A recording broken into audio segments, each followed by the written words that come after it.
Bismillahirrahmanirrahim. Assalamualaikum warahmatullahi wabarakatuh. Halo teman-teman semuanya, perkenalkan kami dari kelompok 4 akan mempresentasikan dari fitur-fitur atau aplikasi pembayaran SPP pada SMK Akuntansi IPB. Sebelum itu, perkenalkan anggota kelompok kami dengan saya sendiri yaitu Sindario Aziza dengan NIM terakhir 1258. Saya Isma Aulia Surbakti dengan NIM akhir 180. Saya Zikrian Nuraini dengan NIM terakhir 123. Saya Cindy Agustin dengan NIM akhir 124. Baik, perkenalan singkat dari aplikasi kami, yaitu aplikasi pembayaran SPP pada PT Akuntansi, pada SMK Akuntansi IPB.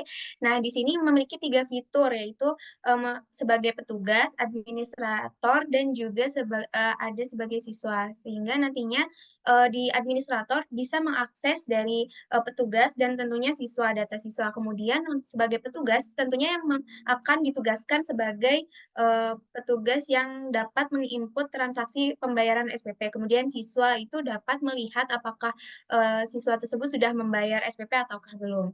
Untuk lebih lanjut akan dibahas langsung oleh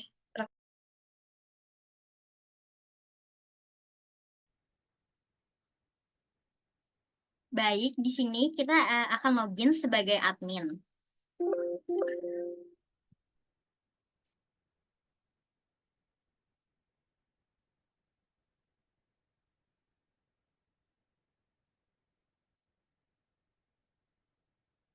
Kita masukkan passwordnya itu 1.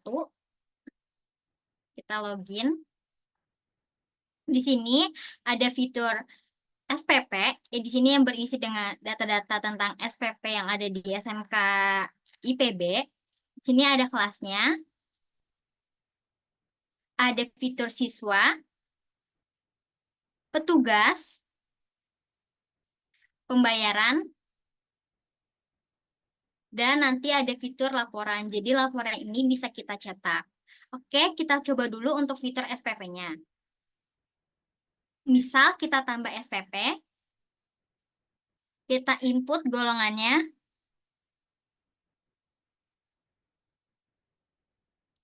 Misal golongan 8.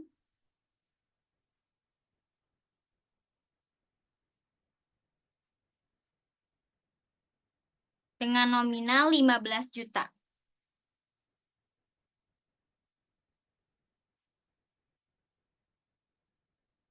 Oke, kita simpan. Data berhasil disimpan. Bisa kita lihat data yang tadi kita input sudah ada di layar. Lanjut bisa kita edit juga. Di sini misal kita edit golongannya, misalnya golongan 9. Kita simpan.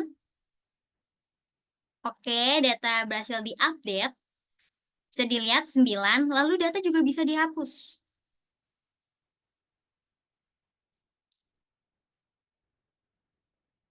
Ya, data yang tadi kita hapus sudah tidak ada. Lanjut untuk fitur kelas. Misalnya kita bisa tambahkan kelas di sini.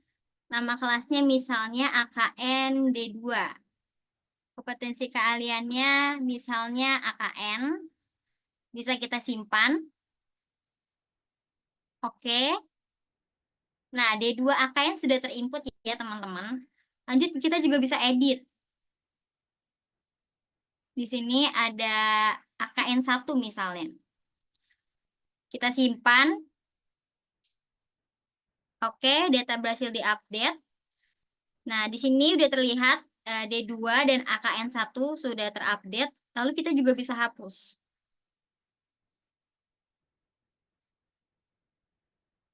Sudah.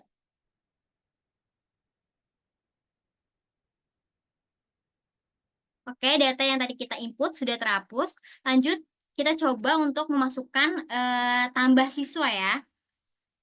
Misalnya di sini kita tambah siswa dengan NISN-nya itu 68 171 45 097. Dengan NISN-nya itu 47780. Di sini kita pilih kelasnya kelas A ya, teman-teman. Pilih kelas A. Lanjut alamatnya misalnya di Jalan Sancang. Salah, maaf. Kita input namanya dulu. Itu Budi. Budi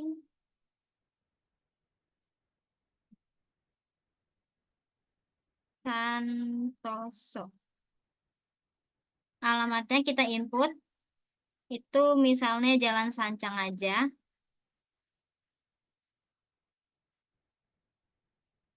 Nama teleponnya itu kita bebas. Ini kita contoh aja ya, teman-teman. Terus untuk SPP-nya bisa kita pilih golongan 2. Lanjut kita simpan.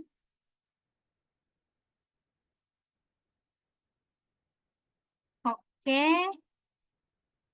Nah, tadi yang kita masukin si Budi ini sudah ada di datanya. Budi Santoso, Jalan Sancang dengan nomor telepon sekian dan SPP-nya 2 juta. Nah, misal kita sebagai admin itu mempunyai kesalahan dalam menginput SPP, kita bisa edit juga nih. Misalnya diedit, SPP-nya si Budi ternyata itu golongan 3. Kita bisa simpan. Nah, data berhasil diperbarui. Nah, di sini tadi si Budi SPP-nya jadi 2,5.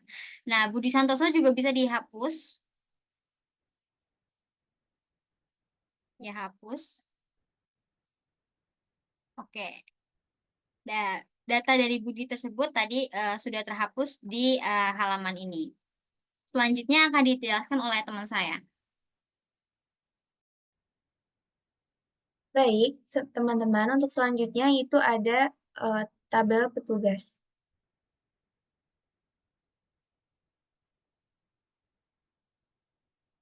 Nah, di sini terlihat bahwasanya terdapat tabel username itu bisa dari petugas maupun admin karena kita memiliki 3 fitur tadi sebagai petugas, admin, dan juga siswa. Nah, di sini karena administrator ini bisa mengakses dari petugas dan juga siswa sehingga di sini halaman data petugas juga dapat ditambahkan. Misalkan tambah username itu Cynthia.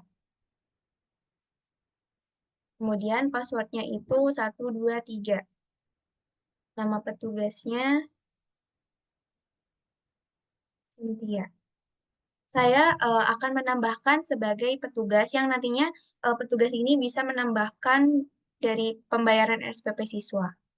Nah, data berhasil disimpan. Kemudian dari penambahan tadi juga bisa diedit jika ada kesalahan. Tambahkan Cynthia Dwi. Oke, simpan. Nah, di sini juga berhasil ya teman-teman untuk editnya. Ini kenapa passwordnya berbentuk seperti ini? Karena di sini agar tidak terlihat gitu passwordnya, sehingga passwordnya aman gitu. Meskipun administratornya juga tetap membuka sih nantinya. Kemudian kita juga bisa hapus data yang misalkan petugasnya sudah tidak bekerja nih di bagian SPP, jadi sehingga bisa dihapus. Oke. Berhasil itu dari tabel petugas, kemudian dari pembayaran. Nah, di tabel pembayaran ini, baik administrator ataupun petugas nantinya bisa menginput dari pembayaran SPP siswa itu sendiri.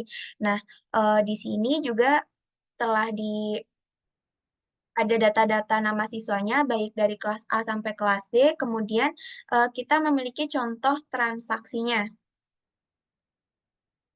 Nah, pada tanggal 1 Januari 2024, Adi Nugraha dengan NISN 27098466161 membayar SPP golongan 1 sebesar Rp140.000.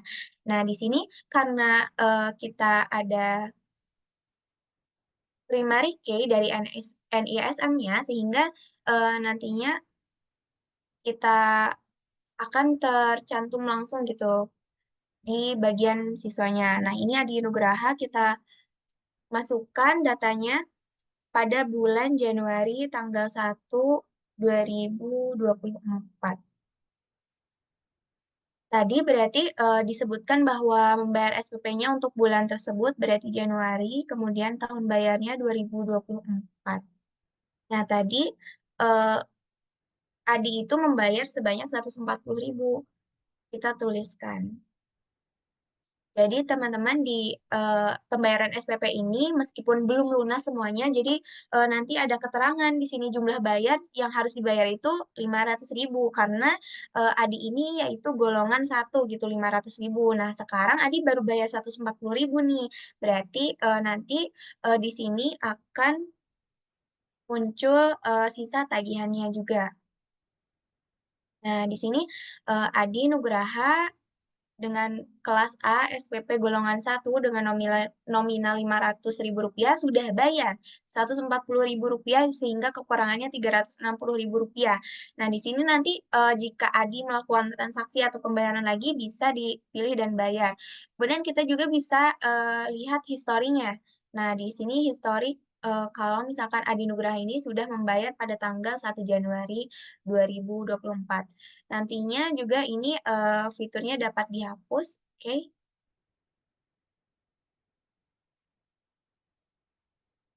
Nah, ini datanya berhasil dihapus. Jadi Adi tadi karena mungkin salah input, jadi bisa dihapus juga di bagian pembayaran tadi dari stories. Kemudian lanjut dari fitur laporan. Nah, tadi di sini dari pembayaran tadi telah ada yang sudah lunas nih dari Fajar Pratama. Nah, mungkin di laporannya kita juga bisa cetak. Oke, kita cetak.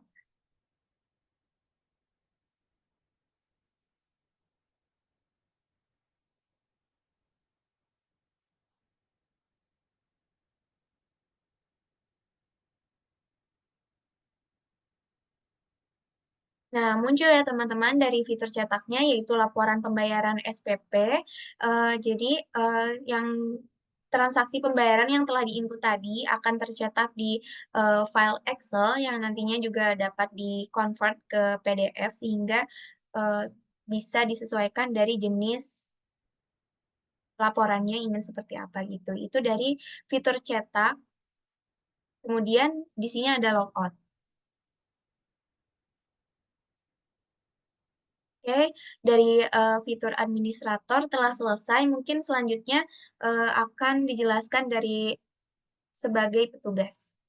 Kita akan login sebagai petugas. Di sini petugas tadi dengan passwordnya 2. Oke. Di sini adalah tampilan untuk aplikasi pembayaran SPP sebagai petugas bagus. Terus di sini ada pembayaran beberapa data dari mahasiswa tersebut dan kemudian di sini kita ambil contoh ya untuk untuk mencoba beberapa fiturnya. Ini seperti ini. Pada tanggal 1 Januari 2024, Adi Nugraha dengan NIS sekian membayar SPP golongan 1 sebesar 140.000. Baik, di sini kita akan mencari Adi dan kita pilih bayar. Di sini dia pada bulan Januari tanggal 1 2024 pada bulan Januari dia eh, dia membayar sebesar 140.000. Kita simpan. Kemudian di sini kelihatan ya berhasil dan juga berkurang di sini. Kemudian di sini ada juga pada transaksi yang kedua pada tanggal 26 Januari Adi Nugraha dan tetap masih sama ya siswanya Adi Nugraha dia membayar sisa golongannya nih sisanya sebesar 360.000. Di sini kita akan pilih bayar. Lalu kita lihat di sini dia ngelunasnya pada bulan 1 tanggal 24 2024. pada bulan Januari juga tahun 2024. Kekurangannya di sini sudah tertera juga ya. Kekurangannya 360.000. Kita simpan. Nah, di sini kelihatan nih bahwa Adi Nugraha ini sudah lunas. Dan juga kita di sini bisa lihat historinya nih. Dia pada tanggal berapa saja udah bayar gitu. Kita kembali lagi ke sini pada soal nomor 3 nih. Dian Saputra dengan NIS sekian membayar SPP golongan 1 sebesar 440.000 nih. Kita lihat lagi pada Dian ya, Dian Saputra. Nah, di sini nih Dian Saputra. Dia pada bulan 1 tanggal 8 2024 dia juga membayar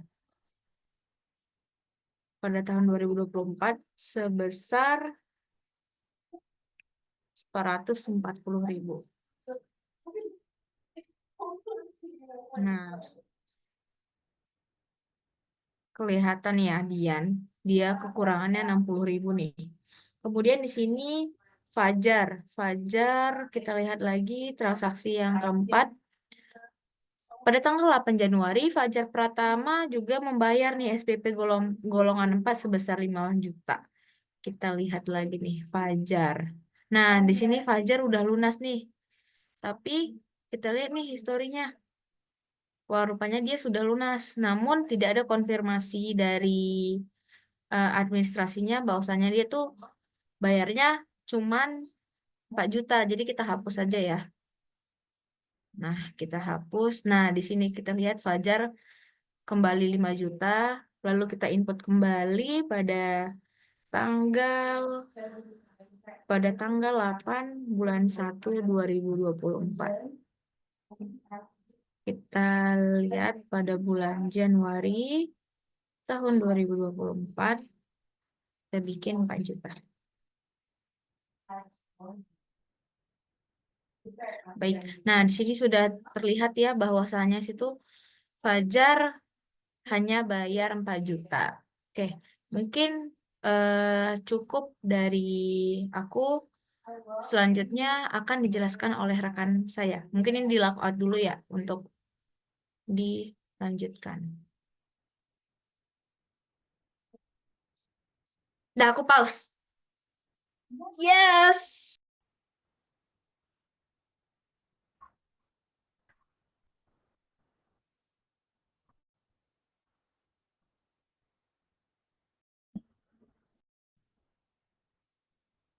Baiklah, selanjutnya saya akan mencoba untuk login sebagai siswa. Nah, untuk di siswa ini kita memakai loginnya itu memasukkan NISN dan NIS. Nah, baiklah saya akan mencoba salah satu siswa. Ini data siswanya.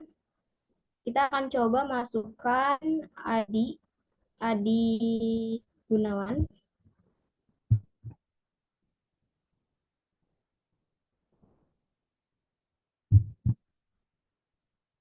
Nah, lalu kita masukkan NISN-nya itu 8637.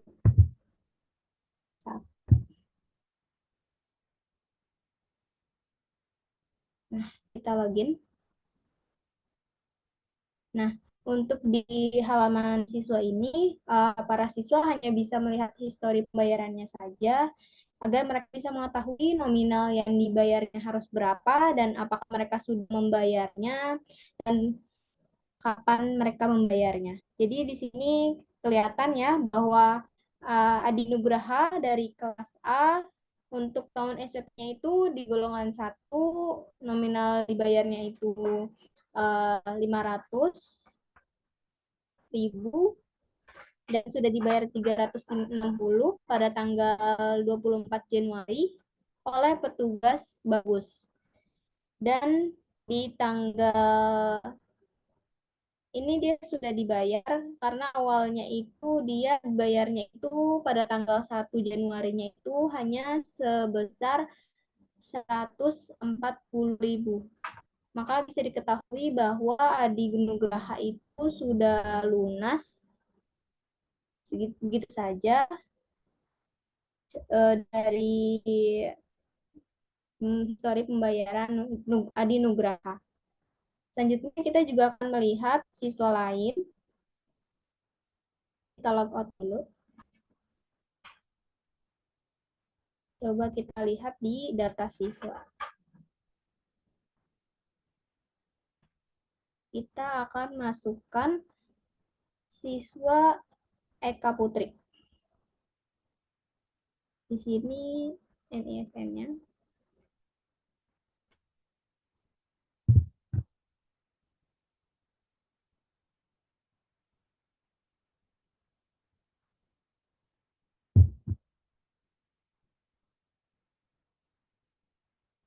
Passwordnya 79210.